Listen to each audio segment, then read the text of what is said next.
चलिए यहाँ ध्यान दीजिएगा।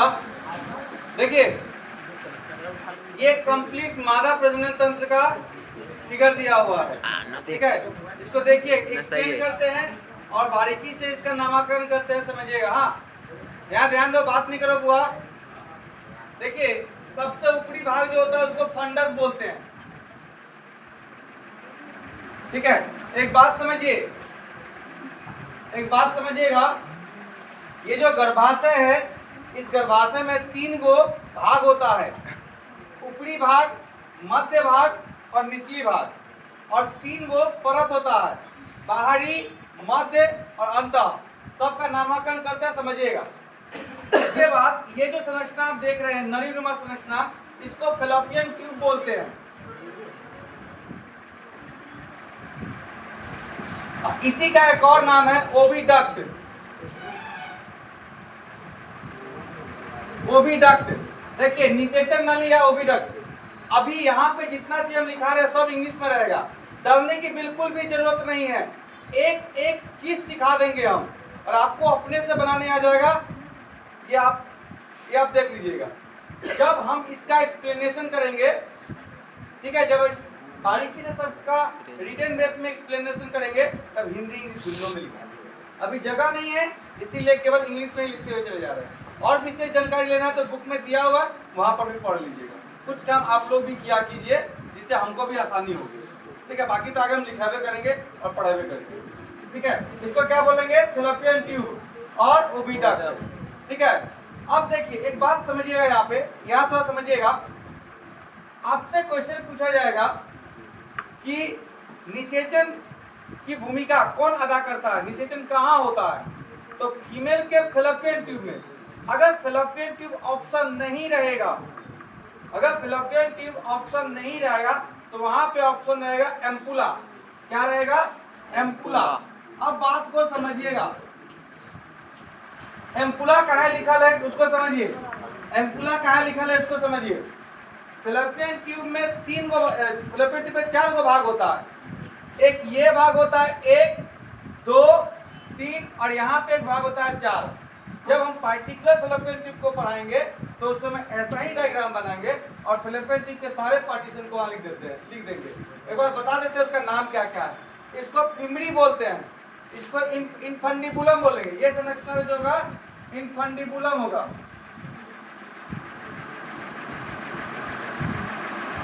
इनफंडिबुलम इसको बोलते हैं। ये निषेचन नली का ही भाग होता है। आगे एम्पुला हो गया जो साइट ऑफ फर्टिलाइजेशन कहलाएगा।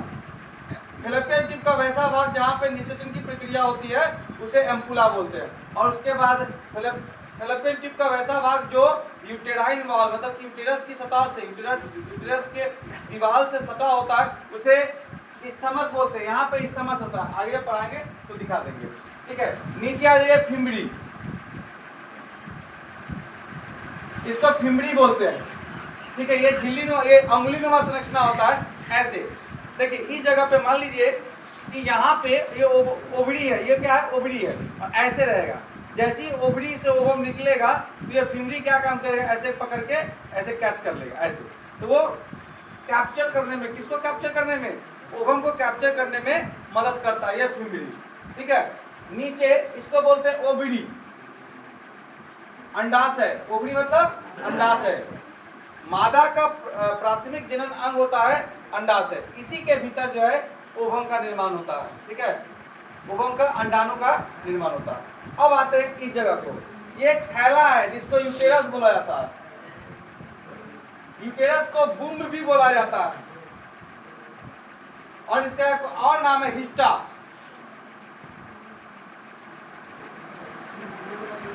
हिस्टा। जब फीमेल में ऑपरेशन के द्वारा इस गर्भाशय को निकाल दिया जाता है तो हिस्टेरेक्टोमी बोलते हैं उसको, हिस्टेरेक्टोमी बोला जाता है, ठीक है। तो ये वैसा स्थान होता है जहां पर भ्रूण का विकास होता है। मादा प्रजनन तंत्र का वैसा भाग जहां भ्रूण का विकास होता है उसे यूटेरस कहते हैं। ये उल्टी हुई नाशपाती की तरह दिखाई देता है। बता गया समझ में? तो 3 गो, अब इसमें देखिए, अब इसमें 3 गो परत है। तो जो सबसे बाहरी परत है उसको पेरीमेट्रियम बोलते हैं, ठीक है। ये बाहरी परत होता है। ठीक है, जो यूटेरस को सुरक्षा प्रदान करता है। बीच में मायोमेट्रियम, बीच में मायोमेट्रियम। देखिए मायोमेट्रियम के बारे में समझिए कि ये क्या काम करता है। जब गर्भ में बच्चा पल रहा होता है और जब उसका 9 महीना पूरा हो जाता है तो बच्चा को बाहर आना होता है, ठीक है। तो बाहर आने में ये जो पेशी है, पेशी स्तर, इसको पेशी स्तर बोलते हैं, मायोमेट्रियम को पेशी स्तर बोला जाता है। इसमें एक हार्मोन है ऑक्सीटोसिन। एक हार्मोन क्या है? Oxytocin.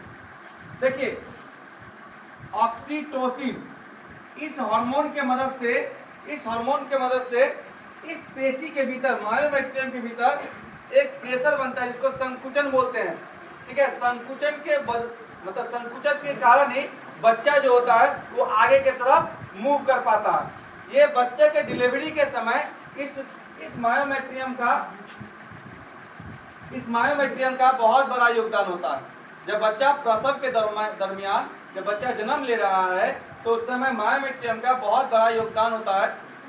Due to oxytocin hormone के कारण इस मायोमेट्रियम में संकुचनशीलता क्रिएट होता है, उत्पन्न होता है, जिसके कारण बच्चा जो है प्रसव के समय आसानी से बाहर आ सके। बता के समझ में? इसका बहुत बड़ा योगदान होता है। कहाँ? प्रसव के समय में, एट द टाइम ऑफ पास्चुरेशन, ठीक है। आगे आते हैं इंडोमेट्रियम। इंडोमेट्रियम, इसके बारे में थोड़ा समझिए ये क्या है, ठीक है। इंडोमेट्रियम के बारे में आप लोगों को एक बार और पढ़ना पड़ेगा जब मासिक चक्र हम पढ़ाएंगे तब। इंडोमेट्रियम हर 28 दिन पे टूटता है, रिपेयर होता है, ठीक है। और टूट के फीमेल के वेजाइना के द्वारा जो है मासिक चक्र के रूप में ब्लड के द्वारा बाहर निकल जाता है।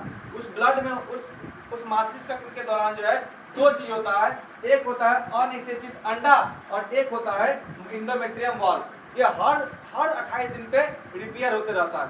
इसमें दो घटना भाग लेता है। एक घटना भाग लेगा जब ये निषेचन नहीं होगा, अगर अंडा निषेचन नहीं होगा तो ये टूट के बाहर आ जाएगा, और जब अंडा निषेचन हो जाएगा तो ये संरचना जो है मोटा हो जाएगा, ठीक है। ये आप लोगों को मेंस्ट्रुअल साइकिल जब पढ़ाएंगे तो उस समय और डीपली बताएंगे कि ये मोटा क्यों हो जाता है और पतला क्यों हो जाता है। और यहाँ पे कभी कभी कंडीशन ऐसा होता है कि बच्चा मिसकैरेज कैसे हो जाता है इम्प्लांटेशन के बाद भी। ये सब चीज आप लोगों को हम कब पढ़ाएंगे? जब मेंस्ट्रुअल साइकिल पढ़ाएंगे तब बता देंगे। समझ गया ना? इंडोमेट्रियम क्या है? वैसा फीमेल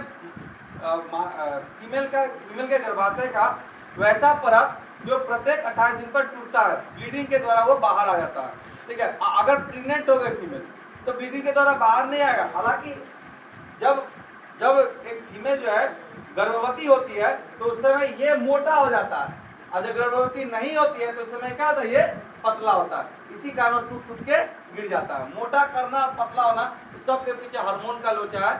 सब आप लोगों को पढ़ाएंगे कब? मेंस्ट्रुअल साइकिल, तो उस समय आप लोगों को ग्राफ के द्वारा समझाएंगे अच्छे से। इतना तक आ गया समझ में? अब देखिए जब नीचे की तरफ आएंगे तो यहाँ पे होता है सर्विक्स, ग्रीवा बोलते हैं, ठीक है। इसको सर्विक्स बोलते हैं। देखिए सर्विक्स कैनाल और बर्थ कैनाल मिलके एक कैनाल बनाता है, मतलब सर्विक्स कैनाल और वेजाइनल कैनाल, सर्विक्स कैनाल और वेजाइनल कैनाल मिलके बर्थ कैनाल का निर्माण करता है, जिससे बच्चा आसानी से बाहर हो सके। देखिए जैसे जब बच्चा डिलीवरी के समय डॉक्टर क्या बोलता है कि बच्चे, मतलब जो डॉक्टर होते हैं वो जब डिलीवरी कराते हैं तो बच्चा नॉर्मल होगा कि ऑपरेशन से होगा, इसका डिसाइड कब किया जाता है? इसी सर्विकल कैनाल के द्वारा। जब ये सर्विकल कैनाल पूर्ण रूप से खुला हुआ नहीं रहेगा तो बच्चा आसानी से बाहर नहीं आएगा, जिसके कारण डॉक्टर क्या बोलते हैं? ऑपरेशन के द्वारा बच्चा होगा। बता गया समझ में?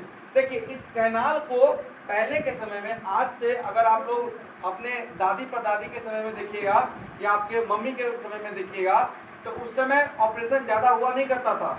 अब ऑपरेशन ज्यादा हुआ करता है। काहे करता है? तो जो शारीरिक एक्सरसाइज होते हैं ना, अब वो कम गया है। अभी के समय में, अभी के मॉडर्न फीमेल में शारीरिक जो गतिविधियां होती है वो कम गई है। जैसे आपको बता दे, मसाला पीसना है तो उसके लिए वो मिक्सर मशीन रखे हुए हैं, ठीक है, हाथ का यूज गया। अगर आप लोगों को पोछा लगाना है तो उस समय पहले की फीमेल क्या होती थी? घुसुक के पोछा लगाती थी। अब वाइपर आ गया, तुरंत ऐसे करो और चलते जाओ, पूरा साफ हो जाएगा। तो कहीं ना कहीं शारीरिक गतिविधियां जो होती है, शारीरिक एक्सरसाइज जो होती है वो अब खत्म हो गई। तो जब शरीर का एक्सरसाइज ही खत्म हो गया, शरीर में फैलाव भी सही से नहीं आया, तो नॉर्मल बच्चा होगा तो होगा कहाँ से होगा। ठीक है, इसीलिए ऑपरेशन के द्वारा अधिकांश जो है ऑपरेशन के द्वारा बच्चा होता है। बताया समझ में? तो किसको स्ट्रॉन्ग, नॉर्मल डिलीवरी के लिए किसको स्ट्रॉन्ग रखना होता है? सर्विकल कैनाल को और वेजाइनल कैनाल को। जब ये दोनों स्ट्रॉन्ग रहेगा तो बच्चा नॉर्मल डिलीवरी होगा। बताया समझ में? आगे बढ़ते हैं। यहाँ पे एक झिल्ली होता है जिसको हाइमेन बोलते हैं। यहाँ पे एक झिल्ली होता है जिसको हाइमेन बोलते हैं। देखिए हाइमेन के बारे में बात बताते हैं, मिथ बताते हैं। मिथ को समझिए, मिथ मतलब क्या होता है पता है? झूठा। हाइमेन के बारे में बताते हैं। देखिए बहुत सारे फीमेल के अंदर जो कुंवारी पंता होता है, हाइमेन के उपस्थिति और नहीं उपस्थिति की वजह से भी जज किया जाता है। समझ गए? जो फीमेल में वर्जिनिटी होती है, ऐसा नहीं होता है कि फीमेल में जो ये हाइमेन होता है वो सेक्सुअल कांटेक्ट, संभोग के दौरान ही टूटता है। ऐसा बिल्कुल का संभव नहीं है। उसके टूटने के पीछे कई सारे रीजन है, जैसे कि घुड़सवारी करना, दौड़ना, साइकिल चलाना, गिरना, सीढ़ी पे चढ़ना, ये सब के कारण भी ये हाइमेन टूटता है। लेकिन अभी क्या है, अभी मॉडर्न लाइफ में क्या है कि इसको किस नज़र से देखा जाता है? अगर कोई किसी फीमेल के भीतर अगर ये हाइमेन नहीं है तो उसको ऐसा महसूस कराया जाता है कि उसकी कुंवारीपंता खत्म हो गई है, जबकि ऐसी बात नहीं है, क्योंकि हाइमेन टूटने के पीछे कई कारण है। उसके बाद बताते हैं, जो मॉडर्न फीमेल होती है, जो स्पोर्ट्स की फीमेल होती है, उन लोगों को स्पोर्ट्स खेलना होता है, बहुत जो बिजनेसमैन की होती है उन लोगों को बाहर भीतर काम करना पड़ता है। तो at the time of menstrual cycle के समय वो पैड का यूज करना पसंद नहीं करती है। उस कंडीशन में मार्केट में टैम्पॉन आता है। देखिए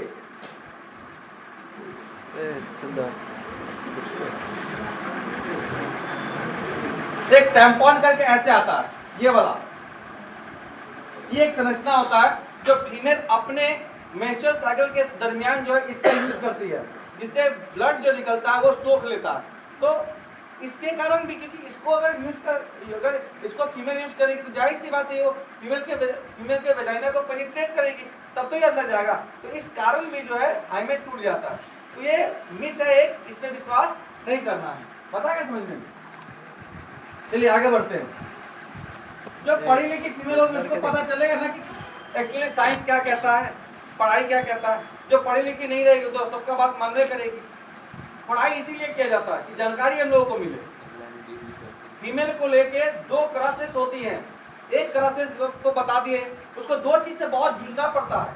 एक तो ये बता दिए और दूसरा लगातार उसको बेटी अगर हो गई तो साइंस क्या कहता है? दोनों चीज में, ये जो जीव विज्ञान है दोनों चीज में मिथ साबित किए हुए हैं लोगों को कि ऐसी बात है ही नहीं। हाइमेन टूटने का वजह थोड़ी है कि वो पहले सेक्सुअल कांटेक्ट में टूटा होगा, मतलब उसके अंदर कुंवारीपंता नहीं है, ऐसी बात तो नहीं है। क्योंकि उसके टूटने का तो कई कारण हो सकता है। और दूसरी बात, उसको अगर लगातार 5 बेटी हो गया तो इसके लिए भी जिम्मेवार किसको ठहरा रहा है? महिलाओं को ठहरा रहा है, फीमेल को ही ठहरा रहा है। जबकि ऐसी बात नहीं, जो पढ़ी लिखी महिला होती है वो जानती है, समझती है। समझ रहे हो? इसलिए पढ़ाई करना जरूरी है। हर चीज में पढ़ाई करना बहुत जरूरी होता है। और हमारे दैनिक जीवन में पढ़ाई जो है एक दूसरे से जुड़ा हुआ है, इसलिए पढ़ाई करना बहुत जरूरी है। समझ गए? आगे देखिए, आगे 2 छिद्र होता है इसमें। याद कीजिए, आप लोग को मैंने मेल में पढ़ाया था कि मेल में 21 छिद्र होता है, उसी से यूरिन भी बाहर आएगा और उसी से स्पर्म भी बाहर आएगा, आता है ना। लेकिन यहाँ पे 2 अलग अलग होते हैं। एक को यूरिनरी छिद्र बोलेंगे, मतलब यूरिनल ओपनिंग बोलेंगे, यूरिनल ओपनिंग। यूरिनल ओपनिंग का मतलब समझते हो? जिससे क्या बाहर आएगा? यूरिन बाहर आएगा। और एक को वेजाइनल ओपनिंग बोलेंगे, मतलब कि बर्थ कैनाल, जिससे बच्चा बाहर आएगा, वेजाइनल ओपनिंग। एक बात बताते हैं, आप लोगों को समझिएगा। इसमें जितना डायग्राम दिया हो, जितना नॉमिनेशन दिया हुआ है ना, सबको पार्टिकुलर पढ़ाएंगे। फेलोपियन ट्यूब को पार्टिकुलर पढ़ाएंगे, ओवरी को पूरा बताएंगे, ओवरी में क्या क्या है ये सब पूरा डीपली चलेगा इसके बारे में। इसका बड़ा सा डायग्राम बनाएंगे, फिर उस पर समझाएंगे। फिर उसके बाद ये 3 को ये लेयर हो गया। ये 3 को क्या है? लेयर्स है। 3 को क्या है? ये लेयर्स है। और ये इसको फंडस बोलते हैं, ऊपरी संरचना, इसको बॉडी बोलते हैं। ये बॉडी हुआ, यूटेरस का भाग है, ये बॉडी है। अब पूछा जाए कि यूटेरस के किस भाग में बेबी का विकास होता है, तो बॉडी, ये मध्य भाग होता है। और नीचे सर्विक्स होता है।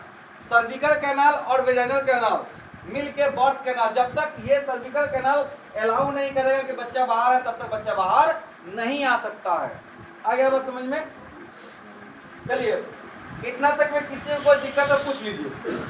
इतना तक में हर चीज को बारीकी से, फिर यहाँ की संरचना को बारीकी से पढ़ाएंगे, फिर इसका जूम करेंगे, फिर इसका डायग्राम बनाएंगे, फिर इसमें क्या क्या पार्टीशन आता है, इसमें क्या क्या चीज उपस्थित होता है, ग्लैंड्स क्या होते हैं, ऑर्गन क्या होते हैं, वो सब कुछ इसमें भी समझाएंगे। ठीक है? इतना में किसी को दिक्कत है तो पूछ सकते हैं। ठीक है, पूछ लीजिए।